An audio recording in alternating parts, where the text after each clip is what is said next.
ನಮಸ್ಕಾರ, ನಾನು ನವೀನ್. ಇದು ಫಸ್ಟ್ ಶೋ ಕನ್ನಡ. ಸೊ ಒಂದು ಡೈಲಾಗ್ ಹೇಳ್ತೀನಿ ಈಗ. ಕಲ್ಲು ಪುಡಿ ಆದರೆ ಮಣ್ಣಾಗುತ್ತೆ, ಮನಸ್ಸು ಪುಡಿ ಆದರೆ ಕಲ್ಲಾಗುತ್ತೆ ಅಲ್ವಾ ಸರ್? ಪರ್ಫೆಕ್ಟ್. ಸೊ ಈ ಥರದೊಂದು ಡೈಲಾಗ್ನ ಮೂಲಕ ಶಾಕಾಹಾರಿ ಈ ಟ್ರೈಲರು ಸಿಕ್ಕಾಪಟ್ಟೆ ಟ್ರೆಂಡ್ ಕ್ರಿಯೇಟ್ ಮಾಡಿದೆ. ಸೊ ಟ್ರೈಲರ್ನ ನೋಡಿದಾಗ ತುಂಬ ಇಷ್ಟ ಆಯಿತು. ಸೊ ಟೀಮ್ ನಮ್ಮ ಜೊತೆ ಇದೆ, ಮಾತಾಡ್ಸೋಣ. ಡೈರೆಕ್ಟರ್ ಇದ್ದಾರೆ, ಹಾಗೆಯೇ ಆ್ಯಕ್ಟರ್ ಇದ್ದಾರೆ. ಹರ್ಷ ನಮಸ್ತೆ ಸರ್. ಸಂದೀಪ್ ಅವರು ನಮಸ್ಕಾರ. ಹೇಗಿದ್ದೀರಾ? ಸೂಪರ್ ಆಗಿದ್ದೀವಿ, ಎಕ್ಸೈಟೆಡ್ ಆಗಿದ್ದೀವಿ. ಆತಂಕ ಇದೆ. ಓಕೆ ಹರ್ಷ, ಮತ್ತೆ ಆರಾಮ? ಆರಾಮ್ ನವೀನು. ನಾನು ನೋಡ್ತಾ ಇದ್ದೆ, ಅಂದರೆ ಕಾಲೇಜಲ್ಲೆಲ್ಲ ನಾಟಕಗಳ ಮೂಲಕ ನೋಡ್ತಾ ಇದ್ವಿ. ಸೊ ಸಿನಿಮಾ ಕನಸನ್ನು ಇಟ್ಕೊಂಡು ಅದನ್ನು ಸಾಕಾರಗೊಳಿಸ್ತಾ ಇದ್ದಾರೆ. ಇದು ಒಂದೊಂದೇ ಸಿನಿಮಾ ಮಾಡ್ತಾ ಇದ್ದಾರೆ. ಸೊ ಖುಷಿ ಆಗ್ತಿದೆ ಸರ್. Thank you. ನೀವು ಆ್ಯಕ್ಟರ್ ಅಂತ ಹೇಳಿದ್ರೆ ಈ ಸಿನಿಮಾದಲ್ಲಿ ಇನ್ನೊಂದು ಮುಖ್ಯ ಪಾತ್ರನೂ ವಹಿಸಿದ್ದಾನೆ. ಪ್ರೊಡಕ್ಷನ್ ಮ್ಯಾನೇಜರ್ ಆಗೋ ಕೆಲಸ ಮಾಡಿದ್ದಾರೆ. ಸೂಪರ್. ಮತ್ತು ಅವಾಗ ಆನ್ಲೈನ್ ಎಡಿಟಿಂಗಿಗೂ ಬರ್ತಾನೆ. ಓಲ್ ಆ್ಯಂಡ್ ಸೋಲ್ ಅಂದರೆ ಸಕಲ ಕಲ ವಲ್ಲಭ. ಶಶಾಂಕ್ ಆ್ಯಕ್ಟ್ ಮಾಡಿರೋದ್ರಿಂದ, ಶಶಾಂಕ್ ಇದು ಎಡಿಟರ್ ಅಲ್ವಾ, ನಮ್ಮ ಸಿನಿಮಾಗೆ ಎಡಿಟ್ರು. ಅವರು ಒಂದು ಕ್ಯಾರೆಕ್ಟರ್ ಮಾಡೋದ್ರಿಂದ ಅವ್ರ ಕ್ಯಾರೆಕ್ಟರ್ ಮಾಡ್ಬೇಕಾದ್ರೆ ಯಾರು ಆನ್ಲೈನ್ ಎಡಿಟಿಂಗ್ ಮಾಡಬೇಕಿತ್ತು. ಸೊ ಅವಾಗ ಆನ್ಲೈನ್ ಎಡಿಟಿಂಗ್ ನಾನು ಮಾಡ್ತಾ ಇದ್ದೆ. ಹಾಂ ಸರ್, ಈಗ ಸಿನಿಮಾ ಟೈಟಲ್ಲು ಶಾಕಾಹಾರಿ ಅಂತ ಇಟ್ಟಿದ್ದೀರಾ. ಟ್ರೈಲರ್ ನೋಡಿದಾಗ ತುಂಬ ಜನ ಅಂತಿದ್ದಾರೆ ಇದು ಶಾಕಾಹಾರಿ ಅಲ್ಲ ಮಾಂಸಾಹಾರಿ ಸರ್. ಇಲ್ಲ, ಶಾಕಾಹಾರಿ ಅಂದರೆ ಅದೇ, ಶಾಕಾಹಾರಿ ಅಂದರೆ ಸಸ್ಯಾಹಾರಿ. ಬಟ್ ನಾವು ಸಸ್ಯಾಹಾರಿ ಅಂತ ನಾವು ಬಿಂಬಿಸ್ಕೊಂಡಿಲ್ಲ. ಯಾಕೆಂದರೆ ಅಲ್ಲಿ ನಾವು ಮಹಾಪ್ರಾಣ ದೊಡ್ಡ ಕಾ ಕೊಟ್ಟಿದ್ದೀವಿ. ದೊಡ್ಡ ಕಾ ಅಂದರೆ ಶಾಖ, ಹೀಟ್ ಆಫ್ ದಿ ಮೂಮೆಂಟ್, ಮತ್ತು ಬಿಸಿ, ವಾತಾವರಣದ ಬಿಸಿ, ಮತ್ತು ಆಮೇಲೆ ಭಾವನೆಗಳ ಬಿಸಿ, ಮತ್ತು ಆಮೇಲೆ ಪಾತ್ರಗಳ ಏರಿಳಿತ, ಅತಿರೇಕದ ಬಿಸಿ. ಇದು ನಮ್ಮ ಸಿನಿಮಾದ ಒಂದು ಕಂಪ್ಲೀಟ್ ಒಂದು ಜೀವಾಳ ಅಂತ ಹೇಳ್ಬೋದು. ಹಾಗೆ ಶಾಖ ಆಹಾರಿ, ಶಾಖ ಎಲ್ಲರನ್ನೂ ತಿಂತಾ ಇದೆ ಅನ್ನೋದು ಸಿನಿಮಾದ ಒಂದು ತಾತ್ಪರ್ಯ. ಕಾ ಅನ್ನೋದು ಏನಕ್ಕೆ ಬೆಂಕಿ ಹಚ್ಬಿಟ್ಟಿದ್ದೀರಾ ಅದಕ್ಕೆ? ಅದು ಬೇಸಿಕಲಿ ಅದೇ ಹೇಳಿದ್ರಲ್ಲ, ಒಂದು ಶಾಖ, ಅದರ ಹಿಟ್, ಒಂದು ಕಾವಿರುತ್ತಲ್ಲ, ಕಾವಿಗೆ ಮೊದಲ ಸಂಕೇತ ಬೆಂಕಿ. ಆ್ಯಂಡ್ ಸಿನಿಮಾದಲ್ಲೂ ಬೆಂಕಿ ಒಂದು ಪಾತ್ರನೇ ಲೆಕ್ಕಕ್ಕೆ. ಸೊ ಹಾಗಾಗಿ ಮತ್ತು ಈ ಅಲ್ಪಪ್ರಾಣ ಮಹಾಪ್ರಾಣವಾಗಿ ಏನು ಟ್ರಾನ್ಸ್ಫಾರ್ಮ್ ಆಗುತ್ತಲ್ಲ ಆ ಕಾವಿನಿಂದ, ಸೊ ಅದರಲ್ಲೇ ಒಂದು ಅಡಗಿದೆ. ಏನೋ ಯಾರೋ ಒಬ್ಬ ಅಲ್ಪನಾಗಿದ್ದವನು, ಸಾಮಾನ್ಯನಾಗಿದ್ದವನು, ಅಥವಾ ಅಲ್ಪವಾಗಿ ಅವ್ರ ಪಾಡಿಗೆ ಅವ್ರು ನೋಡ್ಕೊಂಡು ಬರುತ್ತಿದ್ದು ಒಂದು ಮಹಾನ್ ಕೃತ್ಯ ಏನೋ ನಡೆಯುತ್ತೆ. ಅದಕ್ಕೆ ಕಾರಣೀಭೂತರಾಗಿ ಆ ಮಹಾನ್ ಕೃತ್ಯದಿಂದ ಇನ್ನೊಂದೇನೋ ಒಂದು ನಡೆಯೋದೇ ಶಾಕಾಹಾರಿ. ಮತ್ತು ಇನ್ನೊಂದು ನಮ್ಮ ಇರೋ ಹರಣಿ ಮೇಡಮ್ ಹೇಳ್ತಾಯಿದ್ರು, ಈಗ ಸಸ್ಯಾಹಾರಿ, ಶಾಕಾಹಾರಿ, ಮಾಂಸಾಹಾರಿ ಎಲ್ಲದಕ್ಕೂ ಏನೇ ಅದು ಸಸ್ಯಾಹಾರಿ ಪ್ರಿಪೇರ್ ಮಾಡೋಕ್ಕೂ ಮಾಂಸಾಹಾರಿ ಪ್ರಿಪೇರ್ ಮಾಡೋಕ್ಕೂ ಶಾಖ ಬೇಕು ಅಂತ. ಹೌದು, ಹಂಗೆ ಒಲೆ ಹಚ್ಚಲೇಬೇಕು. ಏನಾದ್ರು ಒಂದು ಕಿಡಿ, ಅದೇ ಆ ಕಿಡಿನೇ ಶಾಖ ಅಷ್ಟೆ. ಆ ಶಾಖ ಅನ್ನೋದು ಇನ್ನೊಂದೇನು ಅಂದರೆ, ಇದರಲ್ಲಿ ರಂಗಾಯಣ ರಘು ಸರ್ ಅಡುಗೆ ಭಟ್ರು.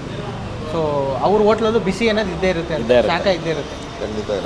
ಖಂಡಿತ. ಅಂದರೆ ಅಡುಗೆ ಭಟ್ರು ಅನ್ನೋದಕ್ಕಿಂತ ಆ ಅಡುಗೆ ಭಟ್ರು ಹೋಟ್ಲು ಅದೇ ನಮ್ಮ ಸಿನಿಮಾದ ಒಂದು ಕಂಪ್ಲೀಟ್ ಸೆಂಟ್ರಿಕ್ ಅಂತ ಹೇಳ್ಬೋದು. ಅಂದರೆ ಅವ್ರ ಸೆಂಟ್ರಿಕ್ ಮೇಲೆ ಅವ್ರ ಸುತ್ತನೇ ನಡೆಯುವಂಥ ಕತೆ, ಒಂದು ಬಟರ್ಫ್ಲೈ ಎಫೆಕ್ಟ್ ಕತೆ. ಅಂದರೆ ಬೇರೆ ಬೇರೆ ಕತೆಗಳು ಎಲ್ಲ ಕಡೆ ಒಂದೇ ಕಡೆ ಬಂದು ಹೆಂಗೆ ಸೆಂಟರ್ ಆಗುತ್ತೆ ಅಥವಾ ಎಲ್ಲ ಕೇಂದ್ರೀಕೃತವಾಗುತ್ತೆ ಅನ್ನೋದೇ ನಮ್ಮ ಸಿನಿಮಾದ ಇನ್ನೊಂದು, ಅಂದರೆ ಒಂದು ಈಗಲ್ ಪಾಯಿಂಟ್ ಆಫ್ ವ್ಯೂ ಅಂತ ಹೇಳ್ತೀವಲ್ಲ. ಈಗ ನಂಗೆ ಟ್ರೈಲರ್ ನೋಡಿದಾಗ ಅನಿಸಿದ್ದು, ರಂಗಾಯಣ ರಘು ಸರ್ ದುನಿಯಾಗಿಂತ ಮುಂಚೆ ಒಂದಷ್ಟು ಸಿನಿಮಾ ಮಾಡಿದರು. ಬಟ್ ದುನಿಯಾದಲ್ಲಿ ಅವ್ರನ್ನ ಬೇರೆನೇ ಥರ ತೋರಿಸಿದ್ರು. ಸೊ ಅದು ಮತ್ತೆ ಇಲ್ಲಿ ಆಯ್ತಾ ಅಂತ ಒಂಥರ ರಂಗಾಯಣ ರಘು 2.0 ನೋಡ್ದಂಗೆ ಆಯ್ತಪ್ಪ. 2.0 ಚೆನ್ನಾಗಿದೆ. ಇಲ್ಲ, ನನಗೆ ಖುಷಿ ಇದೆ. ಅಂದರೆ ನಮ್ಮ ಸಿನಿಮಾದ ಮೂಲಕ ಅವರೊಂದು ವಿಶೇಷ ಒಂದು ವಿಭಿನ್ನ ಪಾತ್ರದಲ್ಲಿ ಅವರೊಂದು ಅಪ್ರೋಚ್ ಆಗ್ತಾ ಇದ್ದಾರೆ ಅನ್ನೋದು. ಬಟ್ ಹಾಗಂತ ಅವ್ರ ವರ್ಸಟಾಲಿಟಿಗೆ ನಾವು ಇನ್ನೂ ತುಂಬ ಸಣ್ಣವರು. ಅಂದರೆ ಅವರು ಆಲ್ರೆಡಿ ಎಂಥ ಥರದ ಪಾತ್ರಗಳು ಮಾಡ್ಯಾರೆ ಅಥವಾ ನಾಟಕಗಳಲ್ಲಿ ಆ ಥರದನ್ನೆಲ್ಲ ಅಭಿನಯಿಸಿರ್ತಾರೆ. ನಾವು ಅವ್ರಿಗೆ ವಿಶೇಷ ಅಂತ ಹೇಳೋಕ್ಕಾಗಲ್ಲ. ನಮಗೆ ಅವ್ರ ವಿಶೇಷ, ಅವರ ಪಾತ್ರ ವಿಶೇಷ. ಮತ್ತು ಸಿನಿಮಾ ನೋಡೋರಿಗೆ ಅವರಿಗೂ ಸಹ ಈ ಪಾತ್ರ ಮೂಲಕ ಅವರು ಒಂದು ವಿಶೇಷ ರಂಗಾಯಣ ರಘುನ ಕಾಣ್ಬೋದು ಅನ್ನೋ ಒಂದು ನಮಗೆ ಒಂದು ಕಾನ್ಫಿಡೆನ್ಸ್ ಇದೆ. ಅದೇ ಸರ್, ಅದೇ ನಮ್ಮ ಆ್ಯಕ್ಚುಲಿ ನಮ್ಮ ಸಿನಿಮಾದ USPನೂ ಅದೇ. ಅಂದರೆ ರಂಗಾಯಣ ರಘುನೇ ನಮ್ಮ ಸಿನಿಮಾದ USP. ಅಷ್ಟೇ. ಈಗ ಮಲೆನಾಡಿನ ಕಥೆಗಳನ್ನು ತುಂಬ ತರ್ತಾ ಇದ್ದೀರಾ. ಈ ಸಿನಿಮಾದಲ್ಲೂ ಅಷ್ಟೇ ಮಲೆನಾಡಿನ ಕತೆ ಇದೆ. ಸೊ ಅದ್ರ ಬಗ್ಗೆ ಅಂದರೆ ಈಗ ಒಂಥರ ಮಂಗಳೂರು ಸಿನಿಮಾ ಮಾಡಿ ಗೆಲ್ತಾ ಇದ್ದಾರೆ, ಆ ಥರ ನೀವು ಅಲ್ಲಿನ ಕಥೆಗಳನ್ನು ಹೇಳಕ್ಕೆ ಟ್ರೈ ಮಾಡ್ತಾ ಇದ್ದೀರಾ? ಇಲ್ಲ, ಒಂದು ಮಾತಿದೆ, ಈಗ ರೀಜನಲ್ ಆಗಿರೋದು ಗ್ಲೋಬಲ್ ಆಗಬೇಕು, ಲೋಕಲ್ ಗ್ಲೋಬಲ್ ಅಂತೇಳಿದೆ. ಸೊ ಅದೇ ರೀತಿ ಅಂದರೆ ಒಂದು ಸಣ್ಣ, ಈಗೆಲ್ಲೋ ಒಂದು ಗುಡಿ ಕೈಗಾರಿಕೆ ಎಲ್ಲೋ ಅಂತಾರಾಷ್ಟ್ರೀಯ ಮಟ್ಟದ ಯಾವುದೋ ಸಮ್ಮೇಳನದಲ್ಲಿ ಯಾರೋ ಬೇರೆ ರಾಷ್ಟ್ರದ ಪರ್ಸನ್ಗಳಿಗೆ ತಲುಪುತ್ತೆ. ಒಂದು ಸಣ್ಣದಾಗಿ ಈ ಚನ್ನಪಟ್ಟಣದ ಬೊಂಬೆನೋ ಅಥವಾ ಇನ್ಯಾವುದೋ ರೀತಿ ಒಂದು ಕಾಯಿರ್ ಆರ್ಟೋ ಯಾವುದೋ ಒಂದು ತಲುಪತ್ತೆ, ಒಂದು ಆರ್ಟ್ ಫಾರ್ಮ್ ತಲುಪತ್ತೆ, ಅಲ್ಲಿವರೆಗೂ ತಲುಪತ್ತೆ. ಅಂದರೆ ನಮ್ಮ ಊರಿನ, ನಮ್ಮ ಸೊಗಡಿನ ಒಂದಷ್ಟು ಕಥೆಗಳು ಅಥವಾ ಅಲ್ಲಿನ ಒಂದಷ್ಟು ಪಾತ್ರಗಳು ಯಾಕೆ ಗ್ಲೋಬಲ್ ಆಗಬಾರ್ದು ಅನ್ನೋದೊಂದು ಪ್ರಶ್ನೆ ನನ್ನಲ್ಲಿ ಪರ್ಸ್ನಲಿ ಅಂತೂ ಇದೆ. ಸೊ ಅದು ಈ ಸಿನಿಮಾದ ಮೂಲಕನೂ ಕಾಣುತ್ತೆ ಇದು. ಯಾಕಂದರೆ ಒಂದು ಲೋಕಲ್ಲಾಗಿ ಎಲ್ಲೋ ಒಂದು ಆ ಸುಬ್ಬಣ್ಣ ಭಟ್ಟ ಆಗಿರ್ಬೋದು, ಅವನು ಒಳ ತುಡಿತ ಆ ಥರದಲ್ಲಿ ಈ ಶಿವಮೊಗ್ಗ, ಸಾಗರ, ಶಿರ್ಸಿ, ಈ ಮಲೆನಾಡಿನ ಪ್ರಾಂತ್ಯದಲ್ಲಿ ತಲತಲಾಂತರದಿಂದ ತಂದೆ ಅಜ್ಜ ಇವರೆಲ್ಲ ನಡ್ಸ್ಕೊಂಬಂದಿರೋ ಹೋಟ್ಲನ್ನ ನಡ್ಸ್ಕೊಂಡು ಹೋಗ್ತಿರೋರು ಸುಮಾರು ಜನ ಸಿಗ್ತಾರೆ, ಭಾರಿ ಜನ ಸಿಗ್ತಾರೆ. ಆದ್ರೆ ಇನೋವೇಟ್ ಆಗಿರಲ್ಲ ಹೋಟೆಲ್ಲು, ಅಥವಾ ಸಣ್ಣದು ಅಲ್ಲೇನೋ ಬೇಕಾಗಿರೋ ಒಂದು ತ್ಯಾಪೆಗಳನ್ನು ಹಾಕ್ಕೊಂಡು ಹಂಗೆ ನಡೆಸ್ತಿರ್ತಾರೆ. ಅಷ್ಟೇ ವ್ಯಾಪಾರ ಆಗ್ತಿರುತ್ತೆ ಮತ್ತು ಅದೇ ಟೇಸ್ಟನ್ನು ಮೇಂಟೈನ್ ಮಾಡ್ಕೊಂಬರ್ತಿರ್ತಾರೆ. ಸೊ ಅವ್ರ ಒಳ ಇರುವಿನ ಒಂದು ಕತೆ ಇದೆ. ಈಗ ಎಸ್ ಐ ಮಲ್ಲಿಕಾರ್ಜುನ್ ಅವರು ಯಾವುದೋ ಊರಿಂದ ಊರಿಗೆ ಬಂದಂಥ ಒಬ್ಬ ಎಸ್ ಐ ಮಲ್ಲಿಕಾರ್ಜುನ್ ಮತ್ತೆ ವಾಪಸ್ ತನ್ನೂರಿಗೆ ಹೋಗ್ಬೇಕು ಅನ್ನೋ ತುಡಿತ ಸುಮಾರು ಜನಕ್ಕಿರುತ್ತೆ. ಆ ಥರದ ಸಣ್ಣ ಸಣ್ಣ ಒಳಗಿನ ತುಡಿತಗಳು ನೇಟಿವಿಟಿಯನ್ನು ಕಟ್ಕೊಡ್ತಾ ಹೋಗುತ್ತೆ. ಇಲ್ಲಿ ಶಾಕಾಹಾರಿ ಪತ್ರದ ಒಳ ತುಡಿತ ಆ ನೇಟಿವಿಟಿಯನ್ನು ಮತ್ತು ಆ ವಾತಾವರಣವನ್ನು ಕಟ್ಕೊಡ್ತಾ ಹೋಗುತ್ತೆ. ಸೊ ಅದನ್ನು ಗ್ಲೋಬಲ್ ಆಗಬೇಕು ಅಂತ. ಮತ್ತು ಈ ಥರದ್ದು ಬೇರೆ ಊರುಗಳಲ್ಲೂ ನಡೆಯುತ್ತೆ, ಅವ್ರವ್ರ ನೇಟಿವಿಟಿಗೆ ತಕ್ಕಂಗೆ ನಡೀತಾ ಇರುತ್ತೆ. ಇಲ್ಲ, ಲೋಕಲ್ ಕಂಟೆಂಟ್ ಮತ್ತು ಗ್ಲೋಬಲ್ ಅಪ್ರೋಚ್ ಅಂತ ಹೇಳ್ಬೋದು ಅಷ್ಟೇ ನಮ್ಮ ಸಿನಿಮಾ. ಅಂದರೆ ಲೋಕಲ್ ಕಂಟೆಂಟ್ ಗ್ಲೋಬಲ್, ಇದು ಸರಿಯಾದ ಪಾಯಿಂಟು. ನಾನು ಚೂರು ಬೇರೆ ಥರ ಹೇಳಿದೆ, ನನ್ನದೇ ಆದ ಒಂದು ವಿಮರ್ಶೆ ಕೊಟ್ಟೆ, ಇದು ಸರಿಯಾದ ವಿಮರ್ಶೆ. ಅಂದರೆ ಲೋಕಲ್ ಕಂಟೆಂಟ್ ಗ್ಲೋಬಲ್ ಅಪ್ರೋಚ್ ಅಂದರೆ ನಾವು ಸಿನಿಮ್ಯಾಟಿಕಲಿ ನಾವು ಗ್ಲೋಬಲ್ಲಿಗೆ, ಅಂದರೆ ಇವಾಗ ಏನು ಟ್ರೆಂಡ್ ಇದೆ ಆ ಒಂದು ಟ್ರೆಂಡಿಗೆ ಮೀಟ್ ಮಾಡೋ ಥರ ಒಂದಿಷ್ಟು ನಮ್ಮ ಸಿನಿಮ್ಯಾಟಿಕ್ ಅಪ್ರೋಚ್ ಆಗಿರ್ಬೋದು, ಅಥವಾ ಏನದು ವಿಜುವಲ್ ಅಪ್ರೋಚ್ ಆಗಿರ್ಬೋದು, ಮತ್ತು ಆಮೇಲೆ ನಮ್ಮ ಕ್ಯಾಮ್ರಾ ಅಪ್ರೋಚ್ ಆಗಿರ್ಬೋದು, ಕ್ಯಾಮ್ರಾ ಬ್ಲಾಕಿಂಗ್ ಇರ್ಬೋದು, ಅದೆಲ್ಲ ನಾವು ಗ್ಲೋಬಲ್ನ ಮೀಟ್ ಮಾಡೋ ಥರ ಒಂದು ತುಂಬ ಲೋಕಲ್ ಕಥೆನ ಒಂದು ಗ್ಲೋಬಲಿಗೆ ಹೇಳೋ ಥರ ನಾವು ಬಂದಿರೋದಷ್ಟೇ. ಸೊ ಈಗ ರಂಗಾಯಣ ರಘು ಅವ್ರನ್ನ ಇಟ್ಕೊಂಡು ಕತೆ ಬರೆದಿದ್ದ, ಕತೆಗೆ ಅವರು ಹತ್ರ ಹೋಗಿದ್ದ ಅಂತ? ಇಲ್ಲ, ಕತೆ ಫಸ್ಟ್ ಕಂಪ್ಲೀಟ್ ಆಗಿದೆ. ಕಥೆಯಾಗಿ ಚಿತ್ರಕಥೆ ಆಗಿದ್ದಿಲ್ಲ. ಆ್ಯಕ್ಚುಲಿ ಚಿತ್ರಕಥೆ ಸಿನಿಮಾದ ಕೀ ಅಂತ ಹೇಳ್ಬೋದು. ಕಥೆಯಾಗಿ ಒಂದು ಎಳೆಯಾಗಿ ಇಷ್ಟ ಆಗುತ್ತೆ, ಬಟ್ ಚಿತ್ರಕಥೆ ನನಗೆ ತುಂಬ ಎಕ್ಸೈಟ್ ಮಾಡಿದ್ದು, ನನಗೆ ಎಸ್ಪೆಷಲಿ. ಸೊ ಚಿತ್ರಕಥೆ ಕಂಪ್ಲೀಟ್ ಆದಮೇಲೆ ನಾನು ಇದಕ್ಕೆ ಪಕ್ಕ ರಂಗಾಯಣ ರಘುವರೇ ಸೂಕ್ತ ಅನ್ನೋ ಥರ ರಂಗಾಯಣ ರಘುವರಿಗೆ ಫಸ್ಟ್ ಅಪ್ರೋಚ್ ಮಾಡಿದ್ದು. ಅವರು ಬಹುಶಃ ಅವ್ರು ಒಪ್ಪಲಿಲ್ಲ ಅಂದರೆ ಕತೆ ಆಗ್ತಿದ್ದಿಲ್ಲ. ಅಂದರೆ ನನ್ನ ಮೆಂಟಲಿ ಫಿಕ್ಸ್ ಆಗಿದೆ. ಯಾಕೆಂದರೆ ಆ ಥರದ ಒಂದು ಪ್ರಭಾವಿ ಅಥವಾ ಒಂದು ಪ್ರಬಲವಾದ ಆ ಟೈಮಲ್ಲಿ ನನ್ನ ಮೈಂಡ್ ಸೆಟ್ ಇತ್ತಲ್ಲ, ಲಿಟ್ರಲಿ ಇಲ್ಲ ಇದು ರಂಗಾಯಣ ರಘು ಮಾಡಿದ್ರೆ ಪರ್ಫೆಕ್ಟ್ ವರ್ಕ್ ಆಗೋದು. ಇಲ್ಲಾಂದರೆ ಬೇರೆ ಆದರೆ ಇನ್ನೂ ಬೇರೆ ಬೇರೆ ಜಾನರ್ ಕಥೆಗಳನ್ನು ಮಾಡೋಣ, ಇದು ಬೇಡ ಇದು ಅಂತ ಅಂದ್ಕೊಂಡಿದ್ದೆ. ಯಾವಾಗ ಅವರು ಒಪ್ಪಿದ ಮೇಲೆ ನಾವು ನೆಕ್ಸ್ಟು ಅವ್ರ ಸುತ್ತ ಇರೋ ಪಾತ್ರಗಳನ್ನು ನಾವು ಆಯ್ಕೆ ಮಾಡ್ಕೊಂಡಿದ್ವಿ. ಗೋಪಾಲಕೃಷ್ಣ ದೇಶಪಾಂಡೆ ಆಗಿರ್ಬೋದು, ಅವ್ರ ಜೊತೆ ಯಾರ್ಯಾರು ಮಾಡ್ತಾರೆ ಅಂತ. ಹಂಗಿದ್ದಾಗ ಆವಾಗ ಮತ್ತು ಈ ಪಾತ್ರಗಳಿರುವಾಗ ವಿನಯ್ ಯುಜೆ ಕ್ಯಾರೆಕ್ಟ್ರು, ಮತ್ತು ಆಮೇಲೆ ನಿಧಿ ಹೆಗ್ಡೆ ಕ್ಯಾರೆಕ್ಟ್ರು, ಅದೆಲ್ಲ ನಮಗೆ ಅದರದ್ದೇ ಆದ ಒಂದು ಬೇರೆ ಥರದ್ದು ಒಂದು ಎಕ್ಸ್ಪೆಕ್ಟೇಷನ್ ಕ್ರಿಯೇಟ್ ಮಾಡುತ್ತೆ. ಸೊ ವಿನಯ್ ಕ್ಯಾರೆಕ್ಟ್ರಿಗೆ ಯಾವುದೇ ಥರದ ಇಮೇಜ್ ಇರಬಾರ್ದು. ಅಂದರೆ ಅವ್ನ ಪಾತ್ರ ಮಾಡ್ತೇನೆ ಅಂತಂದರೆ ಒಂದು ಯಾವುದೇ ಹಿನ್ನೆಲೆ ಬರಬಾರ್ದಲ್ಲಿ. ಸೊ ಹಾಗಾಗಿ ನಾವು ಒಂದು ನ್ಯೂ ಫೇಸಿಗೆ ಹೋಗಿದ್ವಿ. ಸೊ ಅಲ್ಲಿ ನಮ್ಮ ಸಿನಿಮಾ ಮೂಲಕ ಇಂಟ್ರೊಡ್ಯೂಸ್ ಮಾಡ್ತಾರೆ. ಸೊ ನಿಧಿ ಪಾತ್ರದ್ದು ಅಷ್ಟೇ ತೂಕ ಇದೆ. ಅಂದರೆ ಅವಳು ಭಾಳ ಒಂದು ಸಣ್ಣ ಸೂಕ್ಷ್ಮದ ಪಾತ್ರ, ಅದು ಒಳ್ಳೆ ಪರ್ಫಾರ್ಮರ್ ಬೇಕಿತ್ತು. ಸೊ ಹಾಗಾಗಿ ನಾವು ನಿಧಿನ ಕರ್ಕೊಂಡಿದ್ದೀವಿ. ಆಲ್ರೆಡಿ ಅವ್ರು ಪ್ರೂವ್ ಮಾಡ್ಕೊಂಡಿದ್ದಾರೆ ಬೇರೆ ಬೇರೆ ಸಿನಿಮಾದ ಮೂಲಕ, ಮತ್ತು ಆಮೇಲೆ ಅವನು ಡೊಳ್ಳು ಅನ್ನೋ ಸಿನಿಮಾ ಮೂಲಕ ಆಗಿರ್ಬೋದು, ಅಥವಾ ಅವಳು ಬೇರೆ ಶಾರ್ಟ್ ಫಿಲ್ಮ್ಸ್ ಮೂಲಕ ತುಂಬ ಚೆನ್ನಾಗಿ ಪ್ರೂವ್ ಮಾಡ್ಕೊಂಡಿದ್ದ. ಸೊ ಹಾಗೆ ಮತ್ತು ಇವನು ಹರ್ಷನ ಪಾತ್ರ ಅಲ್ಲೇ ಮಲೆನಾಡಿನವನಾಗಿರಬೇಕು, ಒಂಥರ ಅಲ್ಲೇ ಹುಟ್ಟಿ ಬೆಳೆದು ಅಲ್ಲೇ ಇನ್ನೊಂದೇನೋ ಬೇಕರಿ ಕೆಲಸ ಮಾಡ್ಕೊಂಡಿರೋ ಕ್ಯಾರೆಕ್ಟರ್ ಒಂದು. ಸೊ ಹಾಗಾಗಿ ಹರ್ಷ ಸಿನಿಮಾದಲ್ಲೂ ಇವನು ಹರ್ಷನೇ, ಇವನ ಹೆಸರು ಹರ್ಷನೇ ಸಿನಿಮಾದಲ್ಲೂ. ಇವನು ಹೆಂಗಿದಾನೆ ನೀನು ಹಂಗೆ ಇದ್ಬಿಡು ಗುರು ಅಂತ, ಆ ಥರ. ಸೊ ಅದೇ ಥರನೇ ಅಂದರೆ ಶಿವಮೊಗ್ಗದ ಹುಡುಗ ಅನ್ಸುತ್ತೆ ನೋಡಿದಾಗ, ಅಡಿಕೆ ಬೇಯಿಸೋದು ಅದೆಲ್ಲ ಸೀನ್ ಇಟ್ಟಿದೆ. ಎಕ್ಸಾಕ್ಟ್ಲಿ. ಸೊ ಹೆಂಗಿರುತ್ತೆ? ಖುಷಿಯಾಗುತ್ತೆ. ನಾನು ಅಲ್ಲೇ ಶಿವಮೊಗ್ಗದಲ್ಲಿದ್ರೂ ಈ ಅಡಿಕೆ ಇದ್ರದ್ದು ಯಾವುದಕ್ಕೂ ಹೋಗಿರಲಿಲ್ಲ. ಯಾಕಂದರೆ ಫ್ರೀ ಟೈಮ್ ಇಡೀ ನಮಗೆ ಇದ್ದಿದ್ದೆ ರಂಗಭೂಮಿ. ಸಿಕ್ಕಿದ ಟೈಮೆಲ್ಲ ರಂಗಭೂಮಿನೇ. ಈಗ ಪರಿಚಯದವ್ರ ತೋಟ, ರಿಲೇಟಿವ್ಸ್ ತೋಟ, ಫ್ರೆಂಡ್ಸ್ಗಳದ್ದೆಲ್ಲ ತೋಟ ಗೀಟ ಎಲ್ಲ ಇದ್ರೂ ಅಲ್ಲಿಗೆ ಅಡಿಕೆ ಇದಕ್ಕೆಲ್ಲ ಸುಮ್ಮನೆ ಹೋಗಿ ಒಂದು 2 ದಿನ ನೋಡ್ಕೊಂಬರ್ತಿದ್ವಿ. ಕೊಯ್ಲು ಆದ ಟೈಮಲ್ಲೆಲ್ಲ ನೋಡಿರಲಿಲ್ಲ. ಅಂದರೆ ನೋಡಿದ ಅನುಭವಗಳಿತ್ತು ಹೊರತು ಆ ಅನುಭವಗಳು ಕಟ್ಕೊಟ್ಟಿದ್ದ ರೀತಿ ಬೇರೆ. ನಾವು ಕೈ ಹಾಕಿ ಯಾವುದೂ ಮಾಡಿರಲಿಲ್ಲ ನಾನು ಪರ್ಸ್ನಲಿ.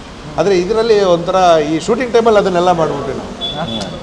ಅಂದರೆ ಇನ್ ಡೆಪ್ತ್ ನೋಡೋಂಗಾಯ್ತು ಈ ಶೂಟಿಂಗ್ ನೆಪದಲ್ಲಿ. ಮಲೆನಾಡವರೇ ಆಗಿ ಮಲೆನಾಡನ್ನು ಇನ್ನೂ ಹೆಚ್ಚು ಅರ್ಥ ಮಾಡ್ಕೊಳ್ಳೋಕ್ಕೆ ತುಂಬ ಹೆಲ್ಪ್ ಆಯಿತು. ಮತ್ತು ಬೇಸಿಕಲಿ ನಾನು ಒಬ್ಬನೇ ಅಲ್ಲ ಮಲೆನಾಡವರು, ಅಂದರೆ ಸಹ ಕಲಾವಿದರುಗಳು ಸಾಕಷ್ಟು ಜನ ಇದ್ದಾರೆ ಮಲೆನಾಡವರು. ನಿಧಿ ಸಿರ್ಸಿ ಮಲೆನಾಡಿನ ಭಾಗಕ್ಕೆ ಸೇರುತ್ತೆ. ಆ್ಯಂಡ್ ಡೈರೆಕ್ಷನ್ ತಂಡದಲ್ಲಿ ಇರೋರು ನಮ್ಮ ಶ್ರೀಪತಿ ಅಂತಿದ್ದಾನೆ, ಅವನು ನಮ್ಮ ಹುಂಚಾದವನು ವಿಶ್ವಣ್ಣ, DOP ವಿಶ್ವಜಿತ್ ರಾವ್ ಸಾಗರದವರು, ನಮ್ಮ ಶಶಾಂಕ ಎಡಿಟ್ರು, ಅವನು ಶಿವಮೊಗ್ಗದವನು. ಮತ್ತು ಭಾಳಷ್ಟು ಪ್ರೊಡ್ಯೂಸರ್ ಅವರು ಹೊಸನಗರದವರು. ನಮಗೆ ಅದಕ್ಕಿಂತ ದೊಡ್ಡ ಶಕ್ತಿ ಏನಿಲ್ಲ. ಅಂದರೆ ಪ್ರೊಡ್ಯೂಸರೇ ನಮಗೆ ಮಲೆನಾಡು ಸಿಕ್ಕಿ ಅವರಿಗೆ ಫಸ್ಟ್ ಆಫ್ ಆಲ್ ಅವ್ರಿಗೆ ಈ ಕತೆ ಒಪ್ಕೊಂಡ್ಮೇಲೆ ನಾವು ಆಲ್ಮೋಸ್ಟ್ ಒಂಥರ ತುಂಬಾ ಆಭಾರಿಯಾಗಿದೆ. ಯಾಕೆಂದರೆ ಈ ಥರದೊಂದು ಕಥೆನ ಒಪ್ಕೊಳ್ಳೋಕ್ಕೆ ಅವ್ರಿಗೂ ಒಂದು ಬೇರೆ ಥರದ ಅಭಿರುಚಿ ಬೇಕು, ಒಂದು ಸಾಹಿತ್ಯ ಆಸಕ್ತಿ ಬೇಕು, ಸಾಹಿತ್ಯ ಹಿನ್ನೆಲೆ ಗೊತ್ತಿರಬೇಕು. ಅವ್ರು ಒಳ್ಳೆ ಸಾಹಿತ್ಯ ಓದ್ಕೊಂಡಿದ್ರು, ಮತ್ತು ಆಮೇಲೆ ಭಾಳಷ್ಟು ಬರೀತಾರೆ, ಮತ್ತು ಅವ್ರದ್ದೇ ಆದ ಒಂದು ಏನೋ ಪ್ರೆಸ್ ನಡೆಸ್ತಾಯಿದ್ರು ಅವ್ರದ್ದು ಬೇರೆ ಉದ್ಯಮ ಜೊತೆ. ಸೊ ಹಾಗಾಗಿ ಬಹುಶಃ ಅವ್ರಿಗೆ ಈ ಕತೆ ಒಪ್ಕೊಳ್ಳೋಕೆ ಕಾರಣ ಆಯ್ತಾನೋ ಗೊತ್ತಿಲ್ಲ. ಬಟ್ ಈಗ ಒಪ್ಕೊಳ್ಳೋದಕ್ಕೂ ಒಂದು ಚಾಲೆಂಜ್ ಇದೆ. ಈ ಕತೆನ ಅವರು ಒಪ್ಕೊಂಡು ಇದನ್ನು ಸಿನಿಮಾಗೆ ಮಾಡಬೇಕು, ಇದಕ್ಕೊಂದು ಹಣ ಹಾಕೋಣ, ಇದು ಇರೆಸ್ಪೆಕ್ಟಿವ್ ಆಫ್ ಕಮರ್ಷಿಯಲ್ ವ್ಯಾಲ್ಯೂ ಅಥವಾ ಇರೆಸ್ಪೆಕ್ಟಿವ್ ಆಫ್ ಕಮರ್ಷಿಯಲ್ ರಿಟರ್ನ್ ಈ ಸಿನಿಮಾ ಆಗಬೇಕಿತ್ತು, ಈ ಸಿನಿಮಾ ಬರಬೇಕು, ಇಂಥ ಸಿನಿಮಾ ಬರಬೇಕು ಅನ್ನೋ ಒಂದು ಪ್ರಬಲವಾದ ಸಪೋರ್ಟ್ ಇದೆಯಲ್ಲ, ಅಥವಾ ನಮ್ಮ ಜೊತೆಲಿ ನಿಂತ್ಕೊಂಡು, ನಾನು ಯಾವತ್ತೂ ಹೇಳ್ತೀನಿ, ನಮ್ಮ ಬೆನ್ನಿನ ನಮ್ಮ ಪ್ರೊಡ್ಯೂಸರ್ ಇದ್ರು ಅಂತ ನಾನು ಯಾವತ್ತೂ ಹೇಳಲ್ಲ, ನಮ್ಮ ಜೊತೆಲೇ ಇದ್ದವರು ಅವರು, ನಮ್ಮ ಜೊತೆಲೇ ಇದ್ದು ನೀವು ಮಾಡ್ಕೊಂಡು ಹೋಗಿರೋ ಥರ ಇದ್ದರು. ಬೆನ್ನ ಹಿಂದ್ಗಡೆ ಇದ್ದು ತುಂಬ ಜನ ನಮ್ಮ ಒಂದು ಕಂಡಿಟ್ಟಿರ್ತಾರೆ, ಆ ಥರ ಅಲ್ಲ ಅವರು. ನಮ್ಮ ಪಾಡಿ ನಮಗೆ ಬಿಟ್ಟಿದ್ದಾರೆ, ಅಂದರೆ ಕಂಪ್ಲೀಟ್ ಒಂದು ಸಪೋರ್ಟ್ ಕೊಟ್ಟಿದ್ದಾರೆ. ಆ ಸಪೋರ್ಟ್ಗೆ ನಮಗೆ ಈ ಥರದೊಂದು ಕ್ವಾಲಿಟಿ ಕೊಡೋಕ್ಕೆ ಸಾಧ್ಯ ಆಗಿದೆ. ಮತ್ತು ತುಂಬ ಸರಳ. ನಾವು ಇವತ್ತರೆಗೂ ನೋಡಿರೋದ್ರಲ್ಲಿ ಒಂದು ಅತಿ ಸರಳ ವ್ಯಕ್ತಿ, ತುಂಬ ಕಡಿಮೆ ಮಿತಭಾಷಿ, ಹಿತಭಾಷಿ ಮತ್ತು ಪ್ಲಸ್ ಮಿತಭಾಷಿ. ನಮ್ಮ ಕಡೆ ಮಿತಬುಕ್ ಅಂತಾರೆ. ಈ ಊಟ ಮಾಡೋರಿಗೆ ಹಿತವಾಗಿ ತಿನ್ನಿ ಮಿತವಾಗಿ ತಿನ್ನಿ ಅಂತ. ಅವರ ಅಷ್ಟೇ ಹಿತವಾಗಿಯೂ ಮಾತಾಡ್ತಾರೆ, ತುಂಬ ಮಿತವಾಗಿ ಮಾತಾಡ್ತಾರೆ. ತುಂಬ ಮತ್ತು ಅದು ನನಗೆ ಅವ್ರ ಜೊತೆ ಕಳೆದಿರೋ ಟೈಮ್ ಆಗಲಿ ಅಥವಾ ಅವರು ಕೊಡ್ತಿರೋ ಗೈಡ್ಲೈನ್ಸ್ಗಳಾಗಲಿ, ನಮಗೆ ಕೊಡ್ತಿರೋ ಸಪೋರ್ಟ್ ಆಗಲಿ, ಇದು ಮಾತಲ್ಲೋ ಪದದಲ್ಲೋ ಅದೇನೋ ಹೇಳೋಕ್ಕೆ ಗೊತ್ತಾಗಲ್ಲ ಒಂದೊಂದಷ್ಟು ಸಲ. ಅಷ್ಟು ಸಪೋರ್ಟಿವ್ ಆಗಿದ್ದು ಪ್ರತಿ ಹಂತದಲ್ಲೂ. ಮತ್ತು ಬೇರೆ ಈಗ ಸಂದೀಪ್ ಸರ್ ಡೈರೆಕ್ಟ್ ಮಾಡ್ತಿದ್ರು, ಅವ್ರಿಗೆ ಫೋನ್ ಮಾಡೋಕ್ಕೆ ಹೋಗ್ತಿರಲಿಲ್ಲ. ಈಗ ಅವ್ರು ಬರ್ತೀರ ಅಂದರೆ ಫೋನ್ ಮಾಡೋರು, ಹರ್ಷ ಏನು ನಡೀತಿದೆ, ಈಗ ಯಾರು ಇದ್ದಾರೆ, ಬರ್ಬೋದಾ, ಯಾವ ಟೈಮಿಗೆ ಬರ್ಬೋದು, ನಾನು ಈ ಕಡೆ ಬಂದಿದ್ದೆ ಅಂತ. ಅಫ್ಕೋರ್ಸ್ ಅದು ಅವ್ರದ್ದೇ ಸೆಟ್, ಅವ್ರದ್ದೇ ಸಿನಿಮಾ ನಡೀತಿರೋದು. ಏನು ನಡೀತಿದೆ, ಬರ್ಬೋದಾ, ಇಲ್ಲಲ್ಲ, ಆಪ್ಷನ್ ಇದೆಯಾ ಅಂತ ಅನ್ನೋಂಥ ಅಷ್ಟು ಸರಳವಾಗಿ ತನ್ನನ್ನು ತಾನು ಎಲ್ಲರ ಜೊತೆ ಒಗ್ಗೂಡಿಸ್ಕೊಳ್ಳೋವಂಥದ್ದು. ಮತ್ತು ಒಳ್ಳೆ ಸದಭಿರುಚಿ ಇರೋದೇ ಈ ಸಿನಿಮಾ ಮಾಡೋಕ್ಕೆ ಸಾಧ್ಯ ಆಗಿದೆ. ಒಪ್ಪಲ್. ಹೌದು ಸರ್, ಈಗ ರಂಗಾಯಣರ್ಗವ್ರನ್ನ ಹೀರೋ ಅಂತ ಕರಿಬೋದಾ ಈ ಸಿನಿಮಾ? ಹಾಂ, ನಾ ಆ್ಯಕ್ಚುಲಿ ರಂಗಾಯಣರಿಗೂ ಹೀರೋ ಅನ್ನೋದಕ್ಕಿಂತ ಒಂದು ಪ್ರಮುಖ ಪಾತ್ರ ಅಂತ ಹೇಳ್ಬೋದು. ಅಂದರೆ ಆ ಥರ ಅಲ್ಲಿ ಪ್ರೊಟಾಗನಿಸ್ಟ್ ಅಂತ ಹೇಳ್ತೀವಲ್ಲ, ಪ್ರೊಟಾಗನಿಸ್ಟ್ ಅಂತಂದರೆ ಅವರು ಸೆಂಟ್ರಿಕಲ್ ಆಗೋ ಸಿನಿಮಾ. ಅವರು ಮತ್ತು ಆಮೇಲೆ ಗೋಪಾಲಕೃಷ್ಣ ದೇಶಪಾಂಡೆ ಅವ್ರ ಸುತ್ತಾನೇ ನಡೆಯುವಂಥ ಕಥೆ. ಒಂದು ಹೀರೋ ಅಂತಲೂ ಕರಿಬೋದು. ಬಟ್ ಆ ಹೀರೋ ಅಂತ ಕರೆದ ತಕ್ಷಣ ಏನಾಗುತ್ತೆ, ಒಂದು ಪರ್ಸ್ಪೆಕ್ಟಿವ್ ಬಂದುಬಿಡುತ್ತೆ. ಆ ಪರ್ಸ್ಪೆಕ್ಟಿವ್ ನಮಗೆ ಬೇಡ. ಒಂದು ಪ್ರಮುಖ ಪಾತ್ರ. ಆ್ಯಕ್ಚುಲಿ ರಂಗಾಯಣರಿಗೂ ಹೀರೋ ಹತ್ರ ಅನ್ಸೋದಿಲ್ಲ, ಅವರೊಬ್ಬ ಪಾತ್ರವಾಗಿ ಅನಿಸ್ತಾರೆ. ಆ ಊರಿನ ಒಬ್ಬ ಹುಡುಗೆ ಹೋಟೆಲ್ ಭಟ್ಟ ಅಂತ ಅನಿಸ್ತಾರೆ. ಸೊ ಹಾಗಾಗಿ ನಾನು ಹೀರೋ ಅನ್ನೋದಕ್ಕಿಂತ ನಮ್ಮ ಚಿತ್ರಕಥೆನ ಹೀರೋ ಅಂತ ಹೇಳ್ಬೋದು, ಕಥೆನ ಹೀರೋಯಿನ್ ಅಂತ ಹೇಳ್ಬೋದು. ಅವರಿಬ್ರು ತುಂಬ ಚೆನ್ನಾಗಿ ಕಾಣ್ತಾರೆ ಅನ್ಸುತ್ತೆ. ಈಗ ಡೇಟ್ಸ್ ಎಲ್ಲ ಹೆಂಗೆ ಮ್ಯಾನೇಜ್ ಮಾಡಿದ್ರಿ ಅಂತ ನಮ್ಗೆ ಗೊತ್ತಿದ್ದಂಗೆ ರಘು ಸರ್ ತುಂಬ ಸಿನಿಮಾ ಮಾಡ್ತಾ ಇರ್ತಾರೆ. ಹೌದೌದು. ಸೊ ಹೆಂಗೆ ಅಲ್ಲೇ ಶೂಟಿಂಗು ಇದರಲ್ಲಿ ಶಿವಮೊಗ್ಗದಲ್ಲೇ ಆಗಿತ್ತು. ಸೊ ಹೆಂಗೆ ಮ್ಯಾನೇಜ್ ಮಾಡ್ತಾ ಇದ್ರಿ ಡೇಟ್ಸ್ ಎಲ್ಲ ಅವ್ರಿಗೆ? ಇಲ್ಲ, ಒಂದು 2 ಶೆಡ್ಯೂಲಲ್ಲಿ ಮಾಡಿದ್ದು ಅವ್ರದ್ದು. ಅಂದರೆ ಅವ್ರು ಕಂಟಿನ್ಯೂಸೇ ಮಾಡಿದ್ದು. ಬಟ್ 2 ಶೆಡ್ಯೂಲ್, ಸರ್ ನಾವು 2 ಶೆಡ್ಯೂಲ್ ಕೊಡಿ, ನಾನು ಮುಗಿಸ್ತೀನಿ ಅನ್ನೋ ಥರ. ಫಸ್ಟ್ ಒಂದು 6 ದಿನ ಬಂದರು. ಅದಾದಮೇಲೆ ಬಟ್ ನಾವು ಕಂಟಿನ್ಯೂಸ್ ಮಾಡ್ತಾನೇ ಇದ್ವಿ. 6 ದಿನ ಬಂದಮೇಲೂ ಮತ್ತು ನಮ್ಮದು ಬೇರೆ ಪೋರ್ಷನಲ್ಲಿ ನಡೀತಾ ಇತ್ತು. ಮತ್ತು ಕೊನೆಗೆ ಇನ್ನೊಂದು ಕಂಟಿನ್ಯೂಸ್ ಒಂದು 10-15 ದಿನ. ಸೊ ಟೋಟಲ್ ಒಂದು 22 ದಿನ ನಮ್ಮ ಜೊತೆ ಇದ್ರು ಸರ್. ಸೊ ಹಾಗೆ ನಾವಂತೂ ಕಂಟಿನ್ಯೂಸ್ ಒಂದು 30 ದಿನ ಶೂಟ್ ಮಾಡಿದ್ದೀವಿ. ಮಧ್ಯೆ ಅವ್ರು ಬಂದು ಹೋಗೋರು ಅಷ್ಟೇ. ಸೊ ಈ ಥರ ಮೇಂಟೈನ್ ಮಾಡಿ, ಯಾಕೆಂದ್ರೆ ಗೊತ್ತು ಅವ್ರು ಎಷ್ಟು ಬ್ಯುಸಿ. ಒಂದು ಸಲ ಆ ಕಡೆ ಹೋದರೆ ಅಲ್ಲೇನೋ ಇಲ್ಲ ಅಲ್ಲಿ ಇನ್ನೊಂದೇನೋ ಬ್ಯುಸಿ ಆಗ್ತಾರೆ. ಮತ್ತು ನಾವು ಪ್ಲ್ಯಾನ್ ಮಾಡೋಕ್ಕಾಗಲ್ಲ. ಮತ್ತು ನಮ್ಮ ಬೌಂಡ್ರಿ ಮತ್ತು ನಮ್ಮ ಫಿನಾನ್ಷಿಯಲ್ ಬೌಂಡ್ರಿ, ಪ್ರೊಡಕ್ಟಿವಿಟಿ ಅದೆಲ್ಲ ನೋಡಿಕೊಂಡು ರಘು ಸರ್ನ ಇದು ಮಾಡಿದ್ದು, ಅಂದರೆ ಡೇಟ್ಸ್ನ ಮ್ಯಾನೇಜ್ ಮಾಡಿದ್ದು. ಸೊ ಸಿನಿಮಾದಲ್ಲಿ ಬಿಗಿನಿಂಗಲ್ಲೇ ಟ್ರೈಲರಲ್ಲಿ ಒಂದು ಕೊಚ್ಚೋದು ಕಾಣಿಸುತ್ತೆ, ಒಂದು ರಕ್ತ ಕಾಣಿಸುತ್ತೆ, ಒಂದು ವೈಲೆನ್ಸ್ ಕಾಣಿಸುತ್ತೆ. ಸೊ ವೈಲೆನ್ಸ್ ಇದೆಯಾ ಸಿನಿಮಾದಲ್ಲಿ? ಸೊ ವೈಲೆನ್ಸ್ ಬಗ್ಗೆ ಏನು ಅನಿಸುತ್ತೆ? ವೈಲೆನ್ಸ್ ಇದೆ, ಅಂದರೆ ಕ್ರೌರ್ಯ ಇದೆ. ಬಟ್ ಅದೇ ಸಿನಿಮಾ ನೋಡಿದ್ಮೇಲೆ ಅದು ವೈಲೆನ್ಸ್ ಅಂತ ಅನಿಸದೇ ಇರೋದು ಜಾಸ್ತಿ ಅಂತ ಅಂದ್ಕೊಳ್ತೀನಿ. ಹಾಂ, ಅಂದರೆ ಒಂದು ತಿಳಿಯಾದ ಕ್ರೌರ್ಯ ಇದೆ, ಒಂದು ತಣ್ಣನೆ ಕ್ರೌರ್ಯ ಅಂತ ಹೇಳ್ಬೋದು. ಈ ಕೋಲ್ಡ್ ಬ್ಲಡೆಡ್ ವೈಲೆನ್ಸ್ ಅಂತ ಹೇಳ್ತಾರಲ್ಲ, ಅದು ಅಂದರೆ ಸರ್ವೇ ಸಾಮಾನ್ಯ ಅನ್ನೋ ಥರ. ಈಗ ಜನಸಾಮಾನ್ಯ ಈಗ ಯಾರೋ ಒಬ್ಬ ಹೈಟ್ ಆಫ್ ದ ಮೂಮೆಂಟಲ್ಲಿ ಇನ್ನೊಬ್ಬ ಕಪಾಳ ಕೊಡ್ದ ಅಂದರೂ ಅದೊಂದು ವೈಲೆನ್ಸ್ ಆಗುತ್ತೆ. ಈಗ ಅದೊಂದು ಕೇಸ್ ಆಗುತ್ತೆ ಇವಾಗ ಹಾಗೆ. ಬಟ್ ಹಾಗಂತ ಅದರದ್ದು ಅತಿರೇಕ ಅಥವಾ ಅದರದ್ದು ಉತ್ತುಂಗಕ್ಕೆ ಹೋಗೋ ಸಿಚುವೇಶನ್ ಬರುತ್ತಲ್ಲ, ಅಲ್ಲಿ ನಮಗೆ ವೈಲೆನ್ಸ್ ಇದೆ. ಸೊ ಅದಕ್ಕೆ ಅಲ್ಲೊಬ್ಬ ಇನ್ನೋಸೆಂಟ್, ಒಬ್ಬ ಬ್ರೂಟಲ್ ಇನ್ನೋಸೆನ್ಸ್ ಅಂತ ಹೇಳ್ತೀವಿ ನಾವು. ಆ್ಯಕ್ಚುಲಿ ನಮ್ಮ ಸಿನಿಮಾದಲ್ಲಿ ಹೇಳಿದ್ವಿ, witness the brutal innocence in our Shakhahaari ಅನ್ನೋದು. ಆ ಥರದ್ದಿದೆ. ಅಂದರೆ ಒಂದು ಇನ್ನೋಸೆಂಟ್ ಕ್ರೌರ್ಯ ಮತ್ತು ಆಮೇಲೆ ಒಂದು ತಣ್ಣನೆ ಕ್ರೌರ್ಯ. ರಘು ಸರ್ನ ಯಾಕೆ ಸೀರಿಯಸ್ಸಾಗಿ ತೋರಿಸ್ಬೇಕಂತ ಅನಿಸ್ತು? ಯೂಶ್ವಲಿ ರಂಗಾಯಣ ರಘು ಅಂತಂದರೆ ತುಂಬ ಜನಕ್ಕೆ 3/4% ಜನಕ್ಕೆ ಕಾಮಿಡಿ ಪಾತ್ರಗಳು ನೆನಪಾಗುತ್ತೆ. ನಿಮಗೆ ಯಾಕೆ ಅವ್ರನ್ನ ಸೀರಿಯಸ್ ರಂಗಾಯಣ ರಘು ಅಂತ ತೋರಿಸ್ಬೇಕಂತ ಅನಿಸ್ತು? ಇಲ್ಲ, ಸೀರಿಯಸ್ ಅನ್ನೋದಕ್ಕಿಂತ ಇಂಟೆನ್ಸ್ ಅಂತ ಹೇಳ್ತೀನಿ ನಾನು. ಮತ್ತು ಇನ್ನೊಂದೇನೆಂದರೆ ತುಂಬ ಕಮ್ಮಿ ಮಾತಾಡಿದ್ದಾರೆ ನಮ್ಮ ಸಿನಿಮಾದಲ್ಲಿ. ಅದು ನಾನು ಓಪನ್ ಆಗಿ ಹೇಳ್ಬೋದು. ಅವ್ರಿಗೂ ತುಂಬ ಖುಷಿ ಇದೆ ಅವರಿಗೆ. ಅಂದರೆ ಫಸ್ಟ್ ಟೈಮ್ ನನಗೆ ತುಂಬ ಕಮ್ಮಿ ಡೈಲಾಗ್ ಕೊಟ್ಬಿಟ್ಟಿದ್ದಾರೆ ನಮ್ಮ ಸಿನಿಮಾದಲ್ಲಿ. ಆ್ಯಂಡ್ ಯಾಕೆಂದರೆ ಅವ್ರು ತುಂಬ ಮಾತಿಂದನೇ ನಮಗೆ ತುಂಬ ಹತ್ತಿರ ಆದವರು, ತುಂಬ ಡೈಲಾಗಿಂದ ಹತ್ತಿರ ಆದವರು, ಅನ್ನೋದು ಕಾಮಿಡಿ ಪಾತ್ರಗಳಿಂದ ಹತ್ತಿರ ಆದವರು. ಸೊ ಸೊ ಇಲ್ಲಿ ನಮಗೆ ಏನು ಖುಷಿ ಕೊಡುತ್ತೆ ಅಂತಂದರೆ ಅದೇ ಹೇಳಿದ್ವಲ್ಲ, ನಾವು ಏನು ಹೊಸ್ದಾಗಿ ಏನು ಹೇಳೋಕ್ಕಾಗಲ್ಲ. ಇರೋದನ್ನು ಹೊಸ್ದಾಗಿ ಹೇಳಬೇಕು ಅಂತಂದರೆ ಈ ಥರದೊಂದು ಹೊಸ ಎಕ್ಸ್ಪೆರಿಮೆಂಟ್ ಅಷ್ಟೇ. ಯಾರು ರಂಗಣ್ಣ ರಘು ಸರ್ನ ಬೇರೆ ಥರ ತೋರಿಸೋಣ, ಅದೇ ಒಂದು ಹೊಸತನ ಅಲ್ಲೇ ನಮಗೆ ಅನಿಸಿದ್ದು. ಮತ್ತು ಆ್ಯಂಡ್ ಮೋರ್ ಓವರ್ ಈ ಥರದ ಪಾತ್ರ ಭಾಳಷ್ಟು ಎಕ್ಸ್ಪೀರಿಯೆನ್ಸ್ನ ಬೇಡುತ್ತೆ. ಮತ್ತು ಆಮೇಲೆ ಒಂದು ಪ್ರಬಲ ಏನದು ಟ್ರಾನ್ಸಾಕ್ಷನ್ ಆಗಬೇಕಿತ್ತು. ಅಂದರೆ ಒಂದು ಪ್ರಬಲವಾದ ಟ್ರಾನ್ಸಾಕ್ಷನ್ ಹೆಂಗಿರಬೇಕು ಅಂತಂದರೆ, ಈಗ ಡೈರೆಕ್ಟರ್ ಆ್ಯಕ್ಟರ್ ಟ್ರಾನ್ಸಾಕ್ಷನ್ ಇರುತ್ತಲ್ಲ, ಯಾಕೆಂದರೆ ಈ ಕ್ಯಾರೆಕ್ಟರ್ ಭಾಳಷ್ಟು ಹೇಳುತ್ತೆ. ಈಗ ಎಲ್ಲ ನವರಸಗಳಿದೆ ಈ ಕ್ಯಾರೆಕ್ಟ್ರಲ್ಲಿ.